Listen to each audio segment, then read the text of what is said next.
Assalamu alaikum warahmatullahi wabarakatuh. Auzu billahi minash shaitanir rajim. Bismillahir rahmanir rahim.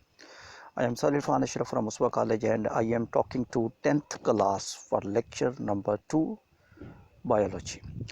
An interesting thing is that today I will talk about respiratory system of human being. In the previous discussion I was talking about respiratory system in the plants, and of course as a human being we want to know our system, and that is very interested for 10th class. And we go back to the I am Irfan Ashraf, your sir, and we go back to the topic which we discuss, that is respiratory system. But before talking about respiratory system, students, I will tell you that tubes in which air enters, that is trachea. Sequence wise I will tell you, this is very easy. Just follow one tube, you will be able to understand where air will go and where exchange of gases will take place. I am not talking about nose, I am not talking about oral cavity, I am not talking about the pharynx, I am just talking about a tube which is the air tube, which is a trachea, which is situated in the chest cavity. And I will give the I will show you diagram as well. So trachea opens into bronchus open into bronchioles, and bronchus open into bronchioles open into alveoli cells are the area in which exchange of gases take place. Pleural membrane, additional word I wrote here. Pleural membrane, basically the membrane of the lung, which I will discuss, but I will tell you the sequence once again. This is very important, because if you are going to understand the sequence of the air, from in which tube air will enter first of all, and in which when it exchange of the gases will take place, it's quite easier to understand. Trachea, the main air tube of the human body is the trachea, and then goes to bronchus, and then it goes to bronchus, and then bronchioles. Bronchioles is written here, okay, on the other side. Alveoli cells, the unit of the respiratory system present in the lungs. The lungs consist of tiny cluster of the cells, alveoli cell, where exchange of the gases, students, take place, and which is quite interested. So actual problem is that in our respiratory system, the basic objective is that you are just sending the air, mean oxygen, to alveoli cell. This is the main objective. And how you will remove this objective if you are sending air to the alveoli cell, where the exchange of the gases will take place? How you will send? These are the sources, these are the main areas, these are the main tubes by which the first of all the thing will enter. Air will enter first of all in trachea, it will enter into bronchus, it will enter into bronchioles, it will go to the alveoli cell, it will goes into the where the exchange of the gases. So major target to reach this oxygen to alveoli cells, that was the main target. When it will reach here, no problem, the exchange of the gases automatically will take place. So that's the main point I wanted to show you. You can see the slide now. We'll go back to the main thing which I wanted to share. The mucus gland which are situated in the trachea, that will secrete the mucus. One gland I am naming, I will name this gland once again, that is the mucus gland. If you are able to see in the slide, mucus, mucus. The mucus gland will secrete the mucus. This is just a liquid, just like water in the glass. If I have a liquid in the glass like water, so what will happen if I am sitting here? Suppose I am possessing glass with water. What will happen if air is blowing? After some time, the water in the glass will be full up of the dust particles. That will be full of the dust particles. So it means this mucus, liquid, has the capacity to dissolve the dust particles, just like the water in the glass was able to dissolve the dust particles. So this mucus in the air tube I am going to show you, don't worry, I am going to show you air tube. The air tube will dissolve the dust particles which enters into your body. That mucus which is in your trachea, main air tube, that will dissolve your dust particles. It will dissolve your dust particles. When it will dissolve your dust particles, definitely it has to be come out by any other source. So these cilia which are present inside the tube, they will vibrate like this one. They will vibrate in the upper direction, and then it will move. Look here, I am showing, this is the trachea. Look here, look at my picture. You are watching my fingers. This is trachea. In trachea, inside the trachea, there is a mucus gland. Mucus gland will secrete the mucus. What will happen to the mucus? The mucus will trap the dust particle. Dust particle, when it will be trapped, what will happen? The cilia will move up. Cilia will move up, and cilia will vibrate up. Yani will vibrate up just like a paramecium cilia. They will vibrate up and they will move the dust particles outside the body and they will enter into the digestive system. That is very easy. So that is the main objective of that. This layer is technically named. This layer is technically named. And what was the technical name of this layer? That was the mucus ciliated epithelial layer. Mucus ciliated epithelial layer. The students, once again, what is the mucus ciliated epithelial layer? Inside your trachea, inside your air tube, one is the gland, which is the mucus gland. It will secrete a liquid. Where the liquid will go, the liquid will just trap the dust particles which is going into your body. And those dust particles which are present in your body, what will happen? These dust particles will be moved up by cilia, which is written here. So these cilia will save you from the dust particle. And this question is, sir, where the dust particles will go? They will enter into digestive system, and that is not much danger in the digestive system, because they are more danger in the trachea, because air transport is more important than digestion, because there is no storage of oxygen in your body, which I will keep talking to you. We'll go back to our, this is the thing which I wanted to show you. Bolus enters, epiglottis closed.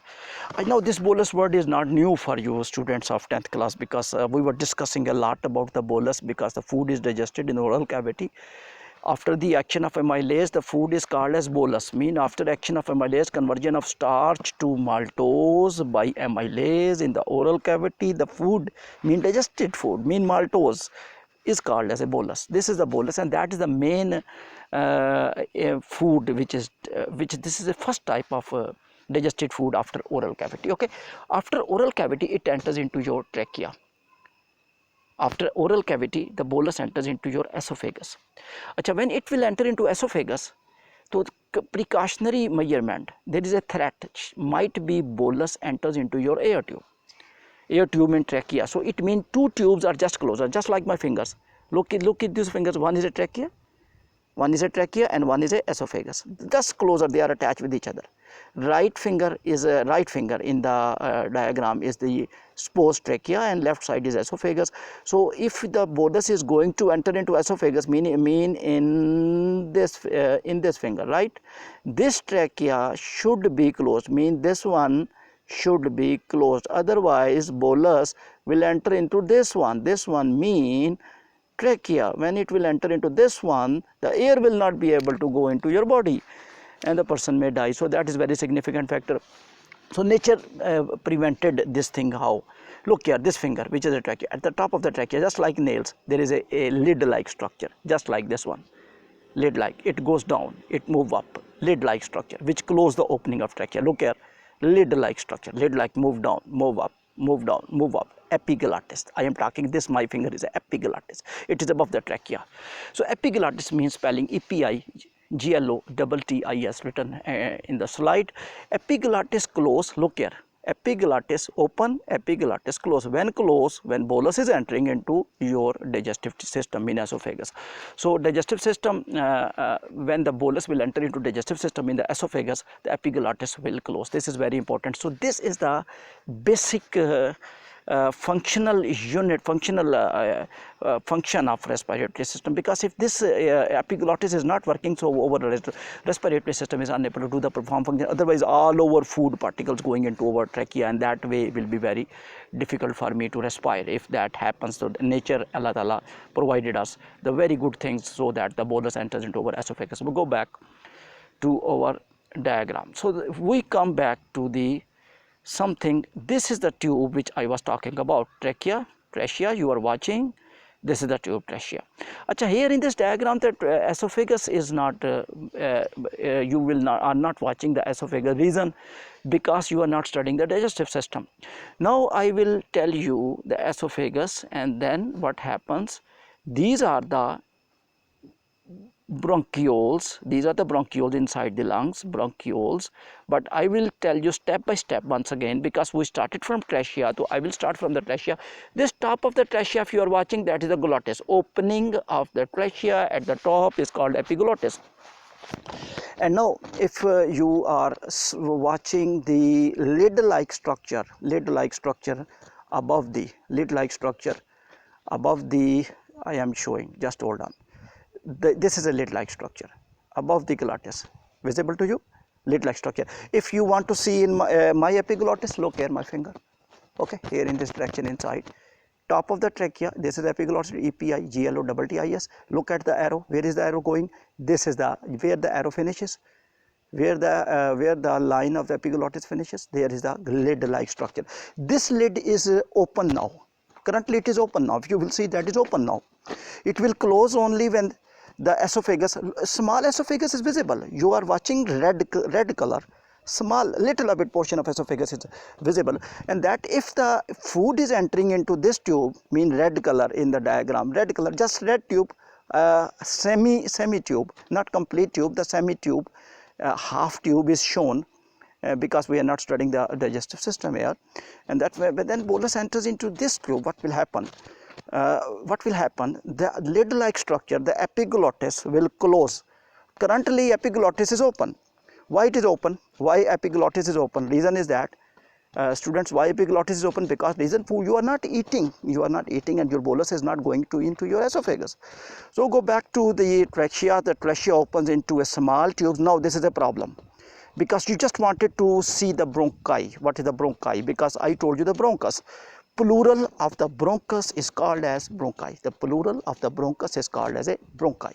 The plural of the bronchus is called as a bronchi. So there are two bronchos, so I will say bronchi. Just trachea enters into two bronchi. Just you are watching the structure of bronchi. Both bronchi and the trachea almost same shape. Almost same shape. Little a bit different, size is different, structure wise is same. And I will tell you, I know what you are thinking about. You are thinking about the round shape lines in this tube. Yes, this is a skeletal system. These are the bone type structure. That is a C-shaped structure that will protect the trachea. Now question in your mind, sir, why esophagus has no bone and trachea has a round shape? Round shape means C-shaped skeleton. Why it is provided? Reason, this tube essentially to open all the time. Sir, why respiration, why this tube is more important, esophagus is not important? Because you are not eating all the time. You are eating just one time in 3 times in a day, or sometimes you are eating not 24 hours on air oxygen, because as there is no storage. Otherwise I respire one time and I close this tube and live after 24 hours. It never happens. The food is stored, oxygen is not stored. There is no storage house of oxygen, unfortunately. So what you have to keep this tube open all the time. If that tube is closed, it means that is the finish. Life is finished, because oxygen is not available. The oxygen will not react with the glucose, and no energy will be produced, no carbon dioxide produced, no water produced, no respiration reaction will take place, and no ATP molecule will be produced. And as a result, what will happen? What will be the problem? ATP molecule will not be produced, and energy will be zero, and respiration is zero, and human's life and even any living thing life is impossible except anaerobic bacteria. Now go back to trachea. Once again, trachea, C-shaped ring-like structure, skeleton. And now question once again arise, sir, bronchi, look here, the bronchi, line of the bronchi goes to small 2 tubes, which are basically the trachea opening into these 2 tubes. Sir, bronchi also consist of this skeletal system? Yeah, they also consist of skeletal system in small bones. And just a difference between bronchi and trachea, there are 3-4 differences, but 2 significant differences I will tell you. Size of the bronchus is the small, and the size of the trachea, if you are watching, you are visible that size of the trachea is the large, number one. Second one, the difference I will share, students, the sequence mean the distance between these 2 C-shaped skeleton is the same almost in the trachea, but C-shaped skeleton incomplete. Achha, this is also called incomplete cartilage.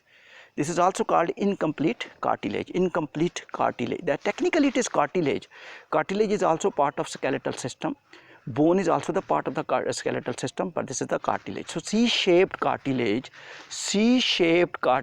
present in trachea, and the C-shaped cartilage present in the bronchus and these two things as plates, cartilage plates are present. This will keep the tubes open. Go back to the bronchi will open into small tubes. You are watching the small tubes in the lungs. I magnify, that is visible to you or not? Yes, they are visible. Now those are the bronchioles. Those are the bronchioles, bronchioles, bronchioles. These bronchioles basically are the main tubes which will open into cluster of the cells, small cell alveoli cells. Cluster of the cells, alveoli cells. And these alveoli cells, what will happen? These alveoli cells will basically will provide the exchange of the gases. Yani question is that, sir, alveoli cells, objective, we just want to enter the air into alveoli cells. Alveoli cell spelling, this is alveoli cells. You are watching cluster of alveoli cell. One cell is also mentioned single in the single format, and cluster of the alveoli cells also mentioned here. You can see the alveoli cells. Now question is, sir, why we are entering air into alveoli cell? What is the benefit of that? Yes, this is the respiratory system only objective, to enter oxygen into these small cells, which are in multiple numbers. They are microscopic, they are not visible, they are multiple in numbers, they are present in the lungs. And what they are doing, why they are important, reason, they are supplied with the capillaries. You are watching the capillaries, black color capillaries surrounding the alveoli cell. Yes, these capillaries are important because they are the part of circulatory system, your last chapter in 9th class. So capillaries which are consisting of the blood, that consist of carbon dioxide. That consists of the carbon coming from the tissues, because tissues release carbon dioxide, and that carbon dioxide goes into the blood, and that goes into these capillaries. And these capillaries of the carbon dioxide of the capillaries, they will enter the carbon dioxide into these alveoli cells. Now you are getting the idea why alveoli cells are important, because they are the only cells in respiratory system that they are surrounded by blood capillaries. That makes the alveoli cell important, because what will happen? These capillaries which consist of carbon dioxide, that carbon dioxide will flow from high concentration to the low concentration into the alveoli cell. Second flow important. Students, I want your attention, please. You are attentive or not? I have to speak this sentence or not? I want your attention. Oxygen in the alveoli cells, sir, from where oxygen comes? By trachea. We discussed by trachea. It goes into by trachea. It goes into the bronchi, via bronchus. It goes into the bronchioles. It goes into the alveoli, and this oxygen in the alveoli cell will move from high concentration to low concentration. Mean from alveoli cell to the capillary. On both sides we worked. Yani two type of conversion take place, which I told. When the one conversion was that, what was the one conversion? The conversion was the carbon dioxide move from the capillaries to the alveoli cell. That was the first conversion. But for the second conversion, oxygen goes from alveoli cell to the capillaries. So these conversions are this is the respiration. But this is the respiration. One respiration is that which is take place in mitochondria, because blood will carry this oxygen to the mitochondria, and mitochondria will react with the glucose. But this is the external respiration. As I told you in the last lecture, external respiration is called as a breathing. So this is a external respiration in which oxygen enters into blood and carbon dioxide comes from the blood to the alveoli cell. So that was the students quite easier one is for you. I know, I can understand, because you studied circulatory system very well, and you know the capillaries, long discussions of capillaries, arteries, veins in the last sessions of the 9th class. So I think that is not difficult for you. But most important thing, alveoli cells in the respiratory system, because they will carry oxygen and carry oxygen move from them to the capillaries from high concentration to low concentration.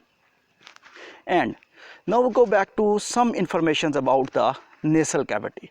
Students, nasal cavity means nose. Your cavity inside the nose is called nasal cavity. It has some openings outside. You have opening, okay, my fingers goes to my openings of the nose. Okay, ji, clear? These are external nostrils. These are the external nostrils. So I am talking to external nostrils now. And now if you goes into the nasal cavity and the openings inside the nose, that goes at the back side. You are watching in the diagram as well. I am showing your slide. That is the main opening. This is a outer nostril, external nostril. Hey, this line is external nostril, and internal nostril, these are external nostril, and in this opening inside, means this is external nostril, this is a cavity, look here, cavity, this is a cavity inside, and then it goes into internal openings, those are the internal nostrils, and that open into your oral cavity, mean pharynx. Achha, what is the pharynx? Pharynx come after oral cavity. Oral cavity, I am opening my oral cavity, and then it goes into small tube. This is a small tube, look here, my finger, small tube. This is basically a small cavity with the muscles, pharynx, and that opens into trachea and esophagus. So oral cavity, pharynx, and then two tube, which is a trachea, or the esophagus. So that is not that is important, but most important, epiglottis, students. I will speak once again. Epiglottis mean, this is a word which you need to remember, and you should need to write in the, when I will discuss in the scoring sessions, because scoring sessions will depend upon the information which I will provide in this. I am just keen to participate in the scoring session with you, and I hope if you will listen these lectures, you will be able to perform in the scoring session. And bolus enters, epiglottis close. Okay ji? When bolus will not enter, epiglottis will not close, epiglottis will remain open. What is the epiglottis? Epi mean up, glottis mean opening, opening of trachea, opening of trachea. Cilia, this is the main thing in the trachea. I told you two main things in the trachea: ciliated, the mucus, ciliated epithelial layer, ciliated mucus epithelial layer, the gland which are situated in the trachea is called mucus gland. In the trachea, they will secrete mucus. Mucus is a liquid, it will trap dust particles, it will trap dust particles. What will happen? The dust particles will be trapped, and dust particles will be carried up by the cilia, by upward movement of the cilia will move up, and when cilia will move up, so as a result, what will happen? The dust particle will enter into digestive system, and it will be removed from that tube in which they are in danger, because you need to keep open your trachea, you need to remove all dust particles, otherwise that will be you will be in a danger. So that is the basic functional behavior of respiratory system, the mucus ciliated epithelial layer. Now one another very important point which I want to share, students. In the nose also this layer is present. But the point I told you, in the nose also similar layer is present. In the nose also the ciliated, the mucus epithelial layer. So, but difference, yes, difference is there. This mucus in the nose, any cilia in the nose, that will flow, that will vibrate in opposite direction. In trachea, upward direction, that will be outward direction, so that your dust particles move out the nose, so they should not enter into your pharynx, mean which comes after oral cavity. Another point I told you, which I told you, students, that is the way trachea open into bronchus, the bronchus open into bronchioles, the bronchiole goes into alveoli cells, and they are exchange of the gases. Pleural membrane, only one thing, because I have to tell you about the lung structure as well. The membrane of the lung is called pleural membrane. Technically that is a double membrane. Membrane of the lung is a double membrane. A membrane of the lung is double membrane. Yani two membranes present, just like heart. Heart consists of double membrane, your lungs consist of double membrane, and both membranes are called pleural membrane. Students, about the pleural membrane, I will give you one information. Between the two pleural membranes, one membrane is there, okay, second membrane is here, one membrane is here, one membrane is here. Between these two layers there is a liquid. It's just like the same as in the heart. You remember pericardium? How many layers were present? Two. Pericardium were two layers. Why? Because between them liquid should be present. Why the liquid? To prevent the heart, because that liquid is a shock absorber. Similarly in the lungs also, pleural fluid, spelling P-L-E-U-R-A-L, pleural fluid is present, which is a shock absorber. In the last, students, I will only share one information and then I will finish. Trachea, these ring-shaped cartilage, C-shaped cartilage in the trachea and in the bronchus. So they will keep open the air tube. Thank you very much, and I hope you will remember these things, and you will also write these things. You will recalling of these lessons are very important, because you know, if you want to perform in the upcoming sessions in the classroom and also in the upcoming lectures, you want to remain active, you want everything should be in your mind, you have to understand each lecture on this spot. Thank you very much.